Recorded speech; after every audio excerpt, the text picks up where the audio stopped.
को प्रणाम। उत्तरार्ध के हीरे भाग 2। रामचरितमानस के मोती उत्तरकांड के उत्तरार्ध में अपनी विशेष चमक के कारण उभर कर प्रकाशित हो रहे हैं और इसमें ऐसे शाश्वत सत्य, सिद्धांत, सार, सूत्र सरल भाषा में संक्षेप में दिए गए हैं कि वे आज के युग के लिए बड़े महत्वपूर्ण हैं। वो भगवान शंकर के माध्यम से तुलसीदास जी ने बड़े सत्यों को व्यक्त किया है। उमा जे राम चरण रत विगत काम मत क्रोध, निज प्रभु में देखें जगत के ही सन करें विरोध। इसका अर्थ है कि जो प्रेमी हैं, भक्त हैं, जो अनुरक्त हैं, जो श्रद्धा और समर्पित हैं, जो विश्वासी हैं, जो कामनाओं, वासनाओं, अहंकार, मद, मोह और क्रोध से रहित हैं, ऐसे मनोभावों से जो मुक्त हैं, वो संसार में वह परमात्मा को ही देखते हैं। अब संसार परमात्मा से आवृत है ऐसा ही मानते हैं। वे किससे विरोध करेंगे और उनका विरोध किससे होगा।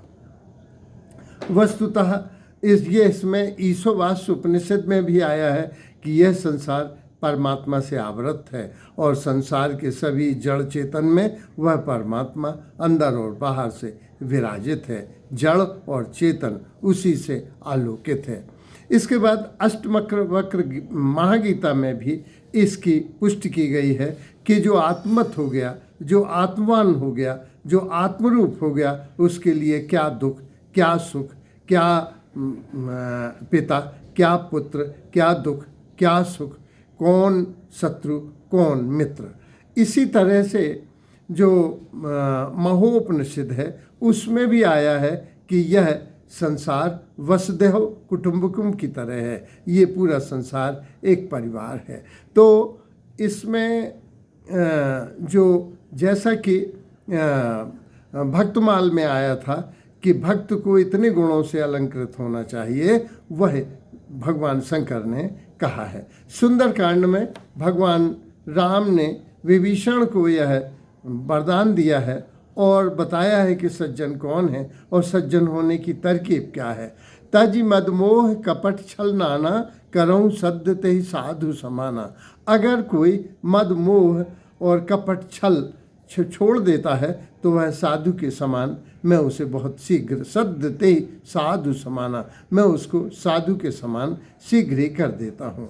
वो काकभूषुंड कहते हैं, ऋषि सम शीलता देखी, रामचरण विश्वास विषय किसी। जो ऋषि माने ये जो परमात्मा को गाता है, जो संसार को गा रहा है वह कवि है और जो परमात्मा को गा रहा है वह ऋषि है। तो जो गाता है, जो उसी में है, जो उसी में तन्मय है, उसे ऋषि कहा जाता है। और वो कहते हैं ऋषि के तुल्य जो है वो इन्होंने विनय देखी, अक्रोध देखा और धैर्य देखा, माने ये ऋषियों के गुण हैं। और रामचरण विश्वास विशेषी, जिसे विश्वास है वह जीत जाता है। तो विश्वास का फल, धारणा का फल बहुत अधिक होता है। इसके बाद तुलसीदास जी ने बहुत आज के युग के संदर्भ में लोगों को बात बात में क्रोध आ जाता है। आज ही दिल्ली में 2 बच्चों ने एक की हत्या कर दी, थोड़ी सी लड़ाई में, पार्किंग की थोड़ी सी प्रॉब्लम की वजह से।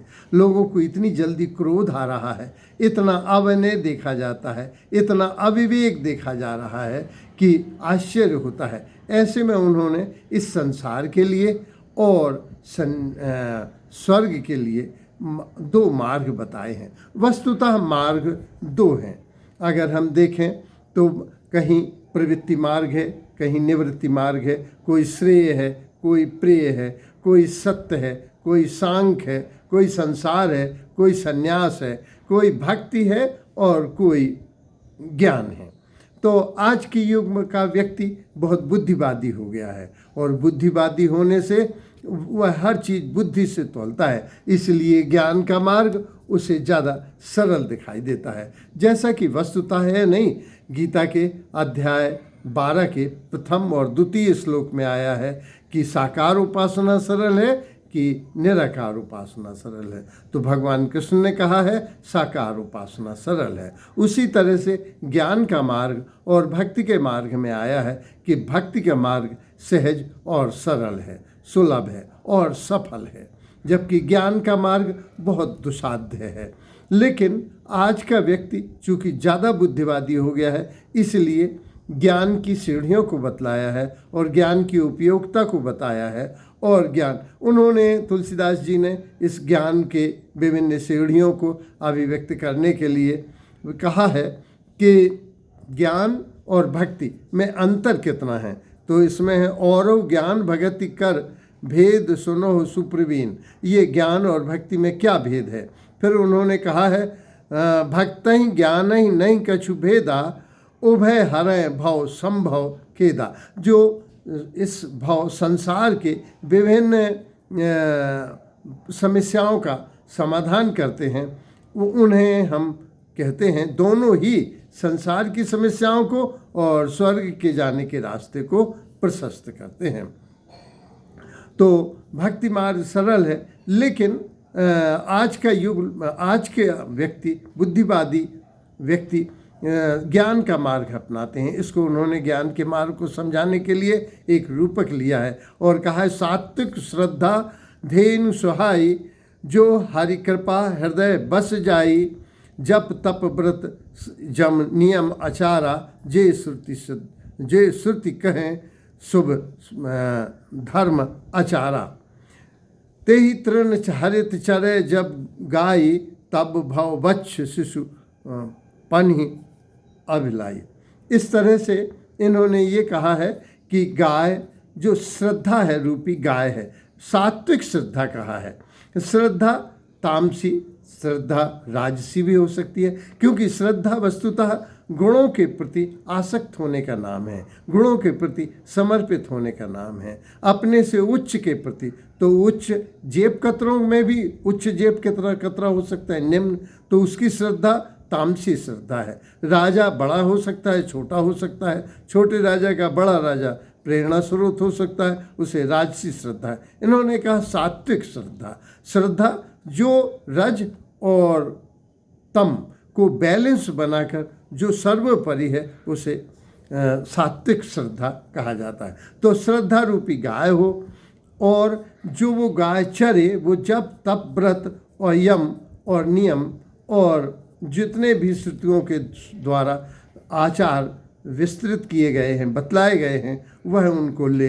तो इस तरह से भाव रूपी बछड़ा मिले और रस्सी नोई के द्वारा निवृत्ति के मार्ग, निवृत्ति रूपी रस्सी से बछड़ा बांध दिया जाए और विश्वास का पात्र हो और निर्मल मन अहीर हो और उससे परम धर्म दूध निश्चित किया जाए।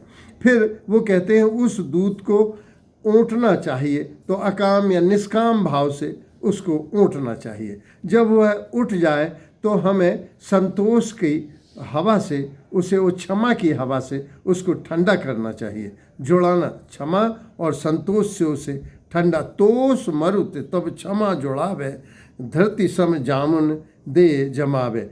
फिर जब उस दूध को धरती माने बुद्धि के विवेक से विवेक क्या, जो यम है, इंद्रियों का दमन, जैसे निष्पक्ष होना, न्याय होना, नियमबद्ध होना और सत्य होना, ये सब ठंडे दूध को यानी उस ज्ञान को ठंडा करने का, उस दूध को ठंडा करने का उपाय बताया गया है। फिर जामुन माने जो जब हमें दही बनाना होता है तो थोड़ा सा दही जो डाला जाता है उसे हम जामुन कहते हैं।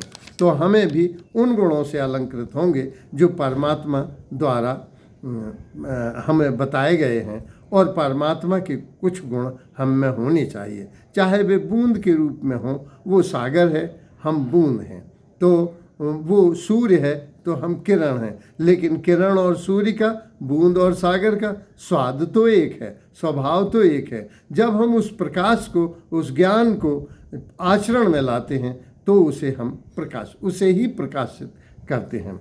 तो वो कहते हैं कि इस तरह से जो मक्खन बनेगा उससे वैराग्य रूपी नवनीत निकलेगा।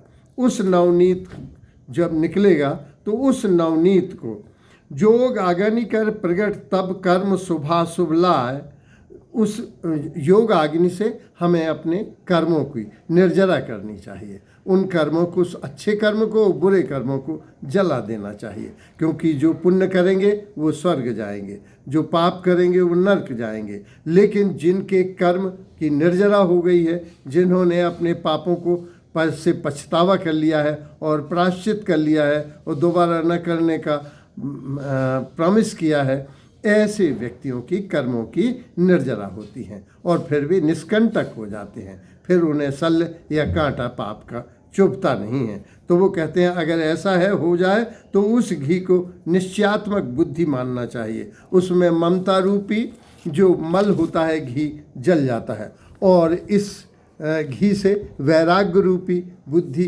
से ज्ञान का जो दिया जलता है उसमें मद और मोह स्वतः नष्ट हो जाते हैं। मद और मोह जिसके नष्ट हो जाते हैं, फिर वह ऐसी अवस्था में जो रज सत और तम, ये गीता में आया है कि भगवान ने कहा है मैंने यह स्वचालित निकाय त्रिगुणात्मक प्रकृति के साथ बना दिया है। ये इसीलिए चलता है, लोग अपनी अपनी प्रवृत्तियों के अनुसार अनुसरण करते हैं और वे सुख और दुख को, स्वास्थ्य और बीमारी को, नर्क और स्वर्ग को स्वतः प्राप्त करते हैं। मैं कुछ नहीं करता। तो जो रज होता है वो वस्तुतः सबसे ऊपर का गुण है, जो संचालित करता है। ऐसा माने कि जो एक्सीलेटर है गाड़ी का वह रज है और जो तम है वो ब्रेक है और जो सत है इन दोनों को बैठा हुआ ड्राइवर है जो साधता है। जो इनको साधता है ऐसा रज तम सम, जब तीनों अवस्थाएं जागृत, स्वप्न, सुषुप्ति और तुरीय अवस्था में ये एक सा सदा रहता है, ऐसे समय में, ऐसे ज्ञान दीप में फिर अहम ब्रह्मास्मि, जैसा उपनिषदों में आया है कि जब ऋषि देखता है कि सभी में ब्रह्म है तो मुझ में भी ब्रह्म है, इसलिए अहम ब्रह्मास्मि का दिखता है। लेकिन इसके जैसे ही ये दीप जलता है अहम ब्रह्मास्मि का, अविद्या, मोह, माया बड़ी जोर से आक्रमण करती है।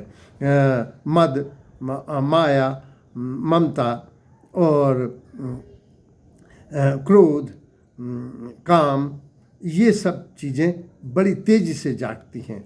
तो और ये दिए को, उस दिए को बुझाना चाहती हैं। लेकिन इस प्रबंधन के साथ ही इंद्रिय द्वार झरोखा नाना, जो इंद्रियों के द्वार हैं और उनके झरोखे, जो मनुष्य में इंद्रियां हैं और इंद्रियों के अलग अलग देवता बैठे हुए हैं, ये बड़ी प्रभावी हो जाती हैं और ये उस विषय को देखकर ये कपाट खोल देती हैं। इस तरह से ज्ञान का पंथ कृपान की धारा बहुत कठिन धारा है, क्योंकि इसमें आया है नारी विष्णु माया प्रगट।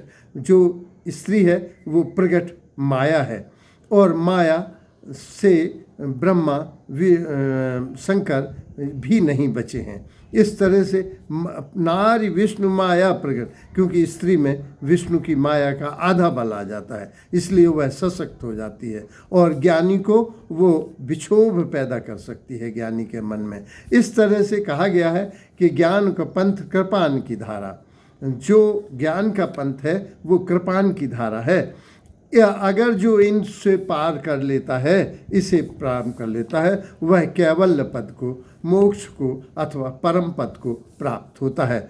इस तरह से इन्होंने कहा कहो ज्ञान सिद्धांत बुझाई। इस तरह से मैंने इस ज्ञान के सिद्धांत को बता दिया है। ज्ञान का मार्ग वस्तुतः संसार को काटने के लिए बहुत श्रेष्ठ है, क्योंकि ज्ञान से, विवेक से, वैराग्य से हम संसार को काट सकते हैं, मंदिर की सीढ़ियों तक पहुंच सकते हैं। लेकिन मंदिर की सीढ़ियों पर पहुंचकर, मंदिर के द्वार पर पहुंचकर हमें भक्ति मार्ग का ही अनुसरण करना होगा, क्योंकि जो ज्ञान का मार्ग है वो बहुत कठिन है।